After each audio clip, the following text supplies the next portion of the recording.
Hello everyone, welcome back to my YouTube channel. और आज का टॉपिक है sexual reproduction in flowering plants. आज हम इसे आधे घंटे में पूरी यूनिट को कंप्लीट करने की कोशिश करेंगे। जो हमारा पार्ट है, जो कंपलसरी पार्ट है, उसमें जो हमारा sexual reproduction in flowering plants है वो एक पर्टिकुलर यूनिट है। तो आज हम जितना हो सके इसके सारे बेसिक पॉइंट, इसके जितने भी डीप पॉइंट्स हैं, सब चीज़ को कवर करेंगे। तो आपको पता ही होगा फ्लावरिंग प्लांट्स होते क्या है। एंजियोस्पर्म्स जो हमारे फ्लावर को प्रोड्यूस करते हैं उनको हम फ्लावरिंग प्लांट्स कहते हैं। ठीक है, फ्लोरिकल्चर क्या है? लार्ज स्केल पर फ्लावर्स का प्रोडक्शन करना, फ्लावरिंग प्लांट्स का प्रोडक्शन करना फ्लोरिकल्चर है। ये बेसिक चीज़ें, इनको आपको पढ़ना नहीं है। आपको प्री फर्टिलाइजेशन इवेंट जो हमारे रिप्रोडक्शन में काम आती है उन चीज़ों के बारे में पढ़ना है। तो जो हमारा मेल रिप्रोडक्टिव पार्ट है वो होता है हमारे एंड्रोशियम, और फ्लावर में जो फीमेल होती है उसको हम बोलते हैं गाइनोशियम। ठीक है, अब जो हमारा सबसे पहले जो एंड्रोशियम होता है उसके कुछ पार्ट्स होते हैं, उसको हम स्टेमन बोलते हैं। स्टेमन के 3 पार्ट्स होते हैं, एंथर, हमारा फिलामेंट और हमारा थैलेमस। ठीक है, जो एंथर होता है वो हमारा बाइलोब होता है, मतलब ये 2 लोब, आप ऐसे करके देख सकते हो, ये बाइलोब स्ट्रक्चर है। अब जिसका एक पर लोब होता है, इसमें 2 थीकस होते हैं, 2 थीका होते हैं, तो पर लोब को हम क्या कहते हैं? डाईथीकस। ठीक है, तो हमारे पास 2 लोब थे, एक लोब में हमारा 2 थीका है, तो हमारे टोटल कितने थीका हो गए? हमारे पास 4 थीका प्रेजेंट हो गए एंथर में। ठीक है, अब है स्टेमन। जो स्टेमन होता है वो लॉन्ग सिलेंड्रिकल पार्ट होता है या स्टॉक होता है जो कि एंथर को स्टेबल रखने में हेल्प करता है। आपने एंथर को देखा भी होगा जब आप फ्लावरिंग प्लांट को या किसी भी फूल को तोड़ते हो, या आपने रोज़ का ही फूल ले लिया, रोज़ जो होता है गुलाब, उसमें आप देखते हो कि सेंटर पे वाइट येलो कलर के ऐसे स्ट्रक्चर प्रेजेंट रहते हैं। अगर आप इनको टच करते हो तो आपके हाथ पे येलो कलर के छोटे छोटे पाउडरी चीज़ें आ जाती हैं, वो हमारे पॉलिन ग्रेन्स ही होते हैं। ठीक है, अब हम पढ़ेंगे एंथर के अंदर क्या क्या स्ट्रक्चर है। ये हमारा एंथर का हमने क्रॉस सेक्शन कर दिया है। ठीक है, अब ये हमारा एक लोब है, ये दूसरा लोब है। एक लोब के अंदर 2 थीका हैं, यहाँ 2 थीका है। ठीक है, अब जो हमारा ये एंथर होता है, उस जो हमारा माइक्रोस्पोरेंजिया होता है, ये हम इसके पास 4 लेयर होती है। सबसे भारी एपिडर्मिस, उसके अंदर की एंडोडर्मिस, उसके अंदर की हमारी मिडिल लेयर होती है, और सबसे अंदर हमारी टेपिटम होती है। जो एपिडर्मिस, एंडोथीशियम और जो मिडिल लेयर रहता है उनका काम होता है प्रोटेक्शन करना, और ये डायसिंस में हेल्प करती है। डायसिंस क्या होता है? जब भी हमारे एंथर का ब्रेकडाउन होता है, हमारे पोलन ग्रेन्स फीमेल पार्ट तक पहुंचते हैं, उसी को डायसिंस कहते हैं, मतलब पोलन ग्रेन्स का एंथर से बाहर निकलना। ठीक है, तो ये 3 लेयर हमारी इस चीज़ में हेल्प करती है। वाइल जो हमारी टेपिटम रहती है, जो हमारी टेपिटम होती है वो मल्टी न्यूक्लिएटेड लेयर होती है सेल्स की, और इसमें डेंस साइटोप्लाज्म होता है जो कि हमारे जो पोलन ग्रेन्स हैं उनको नरिशमेंट वगैरह प्रोवाइड कराती है। ठीक है, अब हमने देख लिया इसके पास हमारे 2 थीका हैं, यहाँ पे 2 थीका है, तो टोटल 4 थीका हैं। ठीक है, बीच में हमारे कनेक्टिव टिश्यूज़ प्रेजेंट रहते हैं। अब जो हमारे इनको हम जो ये डाईथीकस है इनको हम माइक्रोस्पोर टेट्राड भी बोलते हैं, क्योंकि टोटल 4 है। ये माइक्रोस्पोर्स हैं, इनके अंदर माइक्रोस्पोर्स प्रेजेंट होते हैं। अब ये माइक्रोस्पोर कैसे बनते हैं? ये हमारे स्पोरोजेनिस टिश्यू से बनते हैं। ठीक है, जो ये थीका होते हैं इनके अंदर स्पोरोजेनिस टिश्यू रहता है, तो इन्हीं स्पोरोजेनिस टिश्यू में से कोई एक या सारे के सारे या कोई एक हमारा पोलन मदर सेल बनता है। उसके बाद जो ये पोलन मदर सेल रहता है ये डिवाइड करता है, मियोसिस करता है, और हमारे जो पोलन ग्रेन्स है उनको जर्मिनेट करता है। ठीक है, उनका प्रोडक्शन करता है। तो इस प्रोसेस को हम आगे पढ़ेंगे। तब तक के लिए आपको ये चीज़ याद हो जानी चाहिए कि हमारे स्पोरोजेनस टिश्यू ही हमारे पोलन मदर सेल में कन्वर्ट होते हैं। अब जिस तरीके से हमारा माइक्रोस्पोर, हमारे जो एंथर्स होते हैं, जो हमारे पोलन ग्रेन्स बनते हैं, उनका प्रोडक्शन होता है, उस प्रोसेस को हम बोलते हैं माइक्रोस्पोरोजेनेसिस। अब हम उस प्रोसेस के बारे में पढ़ेंगे। तो होता क्या है? जो anther develops the cell sporogenous tissue undergo meiotic division to form microspore tetrad. जो हमारे स्पोरोजेनस टिश्यू रहते हैं वो हमारे मियोटिक डिवीजन करते हैं और माइक्रोस्पोर टेट्राड बनाते हैं। ठीक है, जो ईच सेल रहता है उसमें जो स्पोरोजेनस टिश्यू रहते हैं वो कैपेबल होते हैं माइक्रोस्पोर टेट्राड बनाने के, और जो ईच वन रहता है उसके पास पोटेंशियल होता है कि वो पोलन मदर सेल या जो माइक्रोस्पोर मदर सेल में कन्वर्ट हो। मतलब जो स्पोरोजेनस टिश्यू का हर एक सेल है वो हमारा, उसके पास पोटेंशियल होता है कि वो हर एक माइक्रोस्पोर मदर सेल में कन्वर्ट हो और हमारे पोलन ग्रेन्स बनाए। तभी तो हमारे millions thousand of pollen grains produce होते हैं। अब होता क्या है माइक्रोस्पोरोजेनेसिस में, मान लो हमारा माइक्रोस्पोरोजेनस टिश्यू में कोई भी एक या दो या सारे जो हमारे सेल्स हैं उनमें से कोई भी एक माइक्रोस्पोर मदर सेल की तरह काम करने लग गया, ठीक है, मेयोटिक डिवीजन से। तो होता क्या है, जो माइक्रोस्पोर रहते हैं, जो पॉलन मदर सेल रहती है, वो हमारी मियोसिस करती है। मियोसिस करके आपको पता है एक सेल से हमारे 4 सेल्स बनते हैं, 4 हैप्लॉइड सेल्स बनते हैं, ठीक है। अब पॉलन मदर सेल हमारी डिप्लॉइड थी, उसने मियोसिस डिवीजन किया और उसने 4 सेल्स बनाई, ठीक है। ये सारे के सारे एक क्लस्टर, एक झुंड के फॉर्म में इकट्ठा रहते हैं। ये सारे के सारे सेल्स जब भी डिवाइड होते हैं तो इनको हम बोलते हैं माइक्रोस्पोर टेट्राड। अब जो एंथर होगा, जब वो एंथर मैच्योर हो जाएगा तो जो माइक्रोस्पोर रहते हैं वो हमारे पॉलन ग्रेन में डेवलप हो जाते हैं। वो ये माइक्रोस्पोर भी हमारे मैच्योर होते हैं और पॉलन ग्रेन में के रूप में बन जाते हैं, ठीक है। अब inside microsporangia thousand of microspore pollen grains are form, क्योंकि जब एक पॉलन मदर सेल ही हमारे 4 सेल्स को 4 पॉलन ग्रेन बना रही है तो हमारे स्पोरोजेनस टिश्यू कितने सारे होंगे। टिश्यू मतलब बहुत सारे सेल्स का ग्रुप, तो वो सारे सेल्स हमारे डिवाइड करके माइक्रोस्पोर मदर सेल में कन्वर्ट होंगे और उसके बाद वो पॉलन ग्रेन्स बनाएंगे। अब 1 से 4 हो रहे हैं तो 4 से 64, फिर ऐसे करके कितने सारे बनेंगे। तो ये हमारे ऐसे तरीके से हमारा पॉलन का फॉर्मेशन होता है। अब हम पढ़ेंगे पॉलन ग्रेन के स्ट्रक्चर के बारे में। जो पॉलन ग्रेन होते हैं वो स्फेरिकल होते हैं, डायमीटर 25 से 50 माइक्रोन होता है। इनकी ये 2 लेयर से बने होते हैं, एक्साइन और एंटाइन। जो एक्साइन रहती है वो आउटर लेयर होती है और बहुत ही हार्ड होती है। ये किससे बनी होती है? स्पोरोपोलिन से, जो कि रेजिस्टेंट होता है वेरियस केमिकल से। मतलब आप इसके ऊपर एसिड डाल दो, आप इसको तोड़ लो, आप इसको फोड़ लो, ये नहीं हटने वाला। इसलिए इसी वजह से जो हमारे पॉलन ग्रेन होते हैं उनको हम काफ़ी टाइम तक एज अ फॉसिल भी प्रिवेंट करके रख सकते हैं, ठीक है। दूसरी वॉल जो होती है वो हमारी एंटाइन होती है, ये इनर वॉल होती है, ठीक है, पॉलन ग्रेन की, जो कि थिन होती है और कंटिन्यूस लेयर होती है। ये हमारी बनी होती है सेलुलोज की और पेक्टिन की।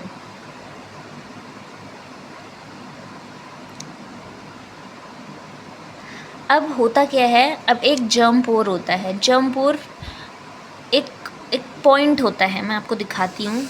जो जर्म पोर है वो आप देख सकते हो यहाँ पे। जर्म पोर एक पॉइंट होता है जहाँ पे हमारी एक्साइन एब्सेंट रहती है लेकिन एंटाइन कंटिन्यूस रहती है। तो जब भी पॉलन ग्रेन स्टिग्मा पे मतलब फीमेल पार्ट पे पहुँचता है पॉलन ग्रेन, तो जर्म पोर ही हमारा इलोंगेट होके अपने न्यूक्लियस को अपने जो न्यूक्लियाई होता है पॉलन ग्रेन के अंदर जो न्यूक्लियस होता है उनको अंदर तक छोड़ के आता है, ठीक है। तो जर्म पोर का काम क्या होता है? तो जर्म पोर जो रहते हैं वो पॉलन ट्यूब बनाने में हेल्प करते हैं। अब हम पढ़ेंगे जब पॉलन ग्रेन्स हमारे मैच्योर हो जाते हैं तो इनमें ये माइटोसिस करते हैं। माइटोसिस करके ये हमारे 2 सेल्स में कन्वर्ट हो जाते हैं, वेजिटेटिव सेल्स और जनरेटिव सेल्स। जो जनरेटिव सेल्स होते हैं वो स्मॉल रहते हैं और वो फ्लोट करते हैं वेजिटेटिव सेल के में, और जो वेजिटेटिव सेल रहते हैं वो large abundant in nutrient in the cytoplasm. मतलब जो वेजिटेटिव सेल है वो एक तरीके से हमारा जनरेटिव सेल को न्यूट्रिएंट प्रोवाइड करता है। उसके साइटोप्लाज्म में बहुत सारा न्यूट्रिएंट होता है। तो जनरेटिव मतलब कुछ आगे जनरेट करेगा, तो हमारे पास 2 सेल्स हो जाती हैं। तो आप ऐसे समझ सकते हो, ये हमारा वेजिटेटिव सेल है, ये हमारा वेजिटेटिव सेल है, ये हमारा वेजिटेटिव सेल है जिसके अंदर हमारा ये जनरेटिव सेल्स, यहाँ पे इसका न्यूक्लियस है, यहाँ पे इसका न्यूक्लियस। जनरेटिव सेल इसके साइटोप्लाज्म में तैर रहता है और वेजिटेटिव सेल्स क्या प्रोवाइड करता है? न्यूट्रिएंट वगैरह प्रोवाइड करता है। अब जो पॉलन ग्रेन रहते हैं जब वो हमारे 3 सेल कंडीशंस में रहते हैं तो कुछ में तब रिलीज़ हो जाते हैं, ठीक है। 40% ऑफ प्लांट्स जो रहते हैं वो हमारी 3 सेल कंडीशन में पॉलन ग्रेन को रिलीज़ कर देते हैं, वाइल जो हमारे 60% ऑफ प्लांट्स रहते हैं वो हमारे 2 सेल कंडीशन में पॉलन को रिलीज़ करते हैं। 2 सेल कंडीशन मतलब आप ये इसको देख सकते हो। पॉलन का स्ट्रक्चर अगर आपको देखना है तो आप ये देख सकते हो। अब ये जैसे मैंने बताया 60% of pollen grains 2 cell condition में रिलीज होते हैं, तो जो 60% ऑफ एंजियोस्पर्म्स रहते हैं वो पॉलन ग्रेन को शेड कर देते हैं जब वो 2 सेल स्टेज में रहते हैं, वाइल जो रिमेनिंग स्पीशीज़ रहती है वो जब जनरेटिव सेल्स जब डिवाइड करती है दोबारा से मियोटिकली, मतलब वो एक सेल से 2 सेल बनाएगी, तो हमारे पास कितने हो जाते हैं, 2 मेल गैमेट्स हो जाते हैं पहले, लेकिन डिवाइड करके हमारे पास 3 सेल स्टेज आ जाती है। ठीक है, तो 40% ऑफ प्लांट्स हमारे 3 सेल स्टेज में अपने पॉलन को रिलीज़ करते हैं जब हमारी जनरेटिव सेल डिवाइड करती हैं। कुछ हार्मफुल इफ़ेक्ट होते हैं पॉलन ग्रेन के, जैसे कि वो एलर्जी कॉज कर सकता है, जिसे हम बोलते हैं कोरियोनिक रेस्पिरेटरी डिसऑर्डर या अस्थमा या ब्रोंकाइट्स। एग्जाम्पल हो गया हमारा पार्थीनियम, जिसे हम कैरेट ग्रास कहते हैं। ये इंडिया में कैसे आया था, ये इंडिया में जब वीट का इम्पोर्ट हुआ था तब ये जो कैरेट ग्रास है वो हमारे इंडिया तक आ गया था, उसके पॉलन्स।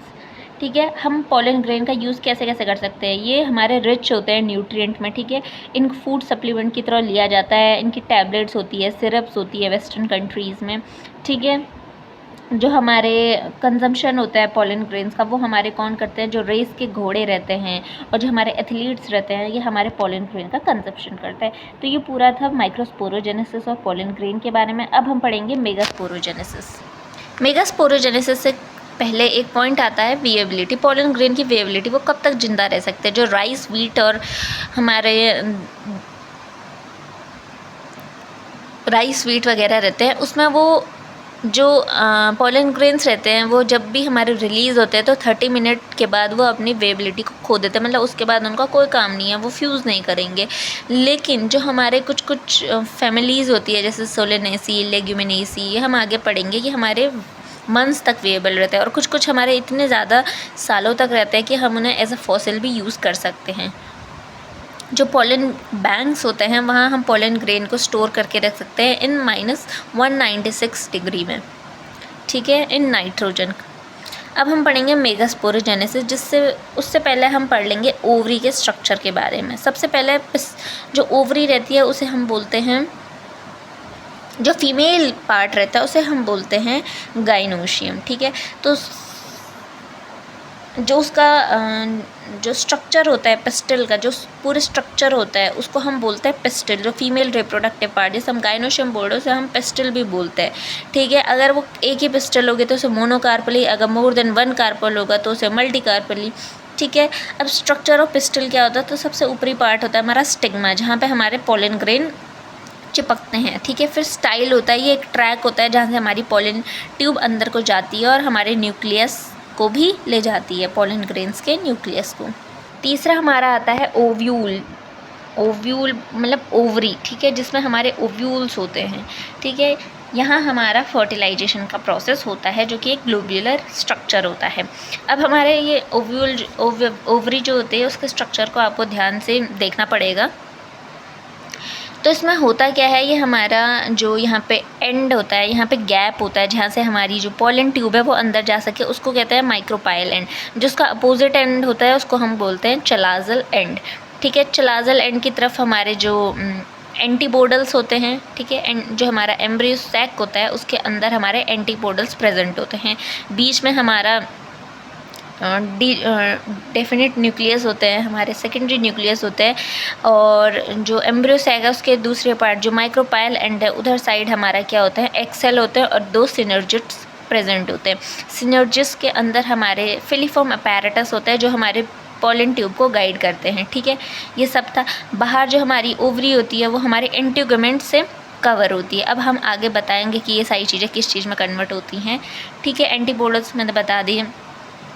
अब जहाँ पे ओवरी जो हमारा स्टाइल रहता है, जहाँ पे ओवरी और स्टाइल एक दूसरे को कनेक्ट करते हैं उसको हम बोलते हैं फ्यूमिकल, और उस पॉइंट को जहाँ पे ये सारी चीज़ें एक साथ कनेक्टेड रहती है उसको हम बोलते हैं हीलियम। तो ये हमारा ओवरी का स्ट्रक्चर है जो कि आपको याद रखना है, जो कि आगे फर्टिलाइजेशन में हेल्प करेगा। अब हम पढ़ेंगे कि हमारा मेगास्पोर मदर सेल कैसे हमारे एग सेल को फॉर्म करती है। अब होता क्या है, जो हमारी मेगास्पोर मदर सेल रहती है कैसे बनती है। अब जो हमारा ओवरी है उसके अंदर हमने देखा था जो न्यूक्लियस होते हैं, जो कि जैसे कि वहाँ स्पोरोजेनस टिश्यू था, यहाँ न्यूक्लियस टिश्यूज़ रहते हैं। जो न्यूक्लियस रहते हैं ये हमारे इंटीग्यूमेंट से कवर रहते हैं। अब होता क्या है, जो मियोसिस 1 होती है, फिर उसके बाद हमारी डायड का फॉर्मेशन होता है, फिर उसके बाद हमारी मियोसिस 2 होती है, जिससे हमारा टेट्रा मेगास्पोर बनता है। इन्हीं न्यूक्लियस में से कोई एक सेल पॉलन मदर सेल की तरह काम करता है और हमारी मियोसिस करने के बाद हमारा टेट्राड मेगास्पोर बनाता है। उसके बाद जो बाकी की 3 सेल रहती हैं वो रिमूव हो जाती है और एक हमारी फंक्शनल रहती है। अब होता क्या है, 3 एंटीपोडल सेल्स होती हैं, 2 सिनर्जिड्स होते हैं, एक एग सेल होता है और बीच में एक सेंट्रल सेल रहती है। तो इसको टोटल कितनी होती है, 7 सेल होती हैं। बाकी जो हमारा एक सेंट्रल सेल पे 2 न्यूक्लियाई रहते हैं, 3 न्यूक्लियाई हमारे एंटीपोडल्स में रहते हैं, 2 न्यूक्लियाई हमारे सिनर्जिड्स में और एक न्यूक्लियाई हमारा एग सेल में। तो इसको हम बोलते हैं 8 न्यूक्लियाई स्टेज। तो इसी जो ये मेगास्पोर मदर सेल जिसमें हमारा एग सेल का फॉर्मेशन होता है, वहाँ पे हमारा 7 सेल और 8 न्यूक्लियाई स्टेज होती हैं।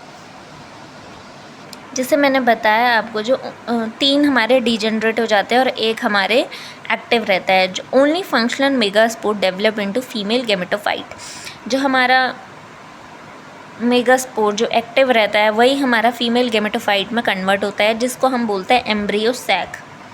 ठीक है, एम्ब्रियो सैक हमने देखा था, जिसके अंदर हमारे एंटीपोडल्स, ये जो बीच का पार्ट है उसे हम एम्ब्रियो सैक कहते हैं, जो हमारे एक्स सेल वगैरह रहते हैं। बाकी मोनोस्पोरिक क्या होता है, जब embryo sac formation through a single megaspore, तो इसे हम मोनोस्पोरिक कहते हैं। अब जो हमारे ओव्यूल्स रहते हैं, मैंने जो बताया था अभी तक, ओव्यूल्स हमारा सीड बनता है और ओवरी से हमारा फ्रूट बनता है। इसको हम आगे देखेंगे। अब होता क्या है, फर्टिलाइजेशन में पॉलन पिस्टल इंट्रैक्शन होता है। जो पॉलन ग्रेन रहते हैं वो विंड के या वाटर के या किसी भी तरीके से या किसी इंसेक्ट्स के तरीके से हमारे स्टिग्मा पे आते हैं, फीमेल गैमेटोफाइट के स्टिग्मा पे अटैच हो जाते हैं। ठीक है, तो landing of pollen grains to the stigma. ठीक है, उसके बाद केमिकल डायलॉग, उनके बीच में इंट्रैक्शन होता है, पॉलन पिस्टल इंट्रैक्शन जिसे बोलते हैं। तो जो पॉलन ग्रेन वेएबल होगा वही हमारे पॉलन ट्यूब का फॉर्मेशन करेगा। ठीक है, तो पॉलन ट्यूब का फॉर्मेशन होता है। ठीक है, जो हमारे सिनर्जिड्स रहते हैं उनमें फिलीफॉर्म अपैरेटस रहता है, वो हमारे पॉलन ट्यूब को गाइड करते हैं। तो जब पॉलन ट्यूब हमारा का फॉर्मेशन होता है तो हमारे जो पॉलन ग्रेन्स के जो 2 न्यूक्लियस रहते हैं वो भी हमारे, क्योंकि किसी में वो 2 सेल स्टेज में रिलीज़ हो रहा था, किसी में वो 3 सेल स्टेज में रिलीज़ हो रहा था, तो उसके पास 2 न्यूक्लियस होते हैं, तो उसके 2 न्यूक्लियाई हमारे एंटर करते हैं पॉलन ट्यूब के थ्रू। ठीक है, जो pollen tube with its 2 male nuclei enter on the synergids guided by filiform apparatus. ठीक है, जो फिलीफॉर्म अपैरेटस रहती है वो हमारी माइक्रोपाइलर साइड को रहती है ऑफ द सिनर्जिड्स, जो गाइड करती है पॉलन ट्यूब को, ये मैंने बता दिया है। अब जैसे ही इन सिनर्जिड्स में हमारे जो पॉलन ट्यूब आती है तो जो उसका टिप रहता है वो रिमूव हो जाता है, हमारे जो न्यूक्लियाई रहते हैं मेल न्यूक्लियाई वो सिनर्जिड्स में के साइटोप्लाज्म में आ जाते हैं। उनमें से जो एक मेल न्यूक्लियाई रहता है वो एस्केप कर जाता है और हमारे एक्स सेल की तरफ चले जाता है, एग सेल के पास चले जाता है और वहाँ फ्यूजन कर देता है। वाइल जो हमारा अदर न्यूक्लियस रहता है वो साइटोप्लाज्म को एस्केप करके सेंट्रल सेल की तरफ जाता है और वहाँ हमारे 2 न्यूक्लियाई रहते हैं, उनके साथ फ्यूज़ कर देता है। जब हमारा एक न्यूक्लियाई एग सेल के साथ फ्यूज़ करता है तो उस प्रोसेस को सिंगैमी कहते हैं, जिससे हमारा जाइगोट बनता है जो कि 2n होता है। ठीक है, अब जो हमारा सेंट्रल सेल में जो हमारे 2 न्यूक्लियाई रहते हैं, जब एक nuclei male nuclei central cell के 2 न्यूक्लियाई के साथ फ्यूज़ करते हैं तो उसको बोलते हैं ट्रिपल फ्यूजन, क्योंकि यहाँ पे 3 न्यूक्लियाई का फ्यूजन हो रहा है, जिससे हमारा बनता है प्राइमरी एंडोस्पर्म न्यूक्लियर। ठीक है, जो कि 3n होता है। तो सिंगैमी और ट्रिपल फ्यूजन मिलके हमारा डबल फर्टिलाइजेशन कराते हैं, मतलब 2 बार फर्टिलाइजेशन हो रही है, फ्यूजन हो रहा है, और ये प्रोसेस हमारी साइमल्टेनियसली होती है। अब पोस्ट फर्टिलाइजेशन, अब हमारा फर्टिलाइजेशन हो गया। पोस्ट फर्टिलाइजेशन इवेंट में क्या होता है, जो प्राइमरी एंडोस्पर्म न्यूक्लियस रहता है जो बीच में होता है वो डिवाइड करते हैं मियोटिकली, और हमारे फ्री न्यूक्लियर को, मतलब उनमें बस कैरियोकाइनेसिस होती है, बस न्यूक्लियर डिवीजन होता है, साइटोकाइनेसिस नहीं होती है, जिसकी वजह से वो फ्री न्यूक्लियर एंडोस्पर्म बनाते हैं। जैसे कि हम नारियल में देखते हैं अंदर सिर्फ पानी ही पानी होता है। ठीक है, तो वो हमारा फ्री न्यूक्लियर डिवीजन ही हुआ है वहाँ पे, उसे हम फ्री न्यूक्लियर एंडोस्पर्म कहते हैं। लेटर जो न्यूक्लियस रहता है वो सराउंडेड बाय सेल वॉल, जो न्यूक्लियस रहते हैं वो हमारे फिर उसके बाद साइटोकाइनेसिस के रूप में आ जाते हैं, और फिर उसे हम बोलते हैं सेलुलर एंडोस्पर्म, जो हमारा मलाई वाला नारियल होता है, वो हमारा एक तरीके का एग्जाम्पल है सेलुलर एंडोस्पर्म का। Tender coconut water free nuclear, ठीक है। अब एंडोस्पर्म प्रेनील हमारा क्या होता है, सेलुलर एंडोस्पर्म। अब जो हमारा एंडोस्पर्म रहता है बीच वाला पार्ट, उसमें बहुत सारा न्यूट्रिएंट रहता है, ठीक है, जो कि हमारे जाइगोट, जो हमारा एक्स सेल और मेल न्यूक्लिया फ्यूज़ किए थे और हमारा जाइगोट बनाए, वहाँ पे उनको हमारा न्यूट्रिएंट प्रोवाइड कराता रहता है, ठीक है, ताकि वो मैच्योर एम्ब्रियो में डेवलप हो सके, ठीक है। अब जो सीड्स होती हैं, कुछ नॉन एल्ब्यूमिनस होती है और कुछ एल्ब्यूमिनस होती है। नॉन एल्ब्यूमिनस मतलब नॉन एंडोस्पर्म, उनमें एंडोस्पर्म नहीं होता है। वाइल जो हमारी, जैसे कि हमारे फ्रूट वगैरह हो गए हैं, जो एल्ब्यूमिनस होती हैं उनमें हमारा जो रेसिडुअल एंडोस्पर्म बचा हुआ रहता है, ठीक है, उनमें जो हमारा कंप्लीट यूज़ नहीं हो पाता है एम्ब्रियो डेवलपमेंट के दौरान, तो उसे हम बोलते हैं एल्ब्यूमिनस एंडोस्पर्मस सीड, ठीक है। कुछ सीड्स होती हैं जिनमें हमारा जो रेसिडुअल न्यूक्लियस रहता है उसको हम पेरिस्पर्म बोलते हैं। तो पेरिस्पर्म क्या होता है, जब किसी सीड्स में जो हमारे न्यूक्लियस रहता है वो भी हमारा कम्प्लीटली डिज़ोल्व नहीं होता है, तो उसको हम बोलते हैं पेरिस्पर्म। जैसे कि ब्लैक पेपर, काली मिर्च में जो हमारा जो न्यूक्लियस रहता है वो पूरी तरीके से यूज़ नहीं हुआ रहता है, तो उसी को हम बोलते हैं पेरिस्पर्म। आफ्टर फर्टिलाइजेशन जो इंटीग्यूमेंट्स रहते हैं, ये आप देख सकते हो इंटीग्यूमेंट्स, वो हमारे सीड कोट के रूप में कन्वर्ट हो जाते हैं। जो माइक्रोपाइल एंड रहता है, जो स्मॉल पोर होता था जहाँ से पॉलन ट्यूब अंदर एंटर करती थी, वो हमारे ऑक्सीजन वगैरह सप्लाई करने में हेल्प करता है एम्ब्रियो को, ठीक है, और वाटर कनेक्टिविटी को हेल्प करता है, ताकि वाटर कनेक्टिविटी और जर्मिनेशन में हेल्प करता है, ठीक है। माइक्रोपाइल एंड हमें सीड में भी दिखता है। जो हीलियम रहता है वो एक स्कार के रूप में रह जाता है।